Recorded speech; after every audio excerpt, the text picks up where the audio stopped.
Hello everyone, welcome to Neurosapiens. In today's tutorial, we'll look at how to add Python code and format it as Python code for Markdown cells in Jupyter Notebook.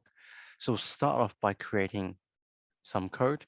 So we'll create a variable python_str_fact, which equals to once a string is defined,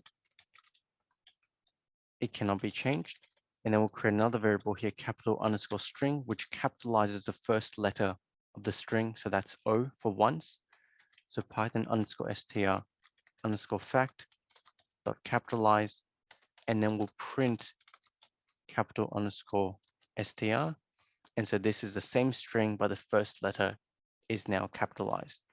And so we can start off by adding inline code for Markdown cells. So we'll create another Markdown cell here. And to add inline code, it's just 2 backticks followed by the code.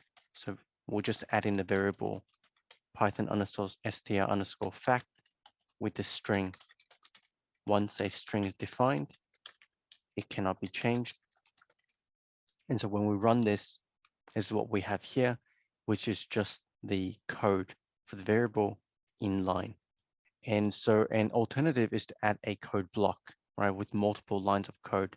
So we'll add in all 3 lines of code. So we'll create a new Markdown cell here. And to add a code block, it's just 3 backticks and then following another set of 3 backticks to close it off.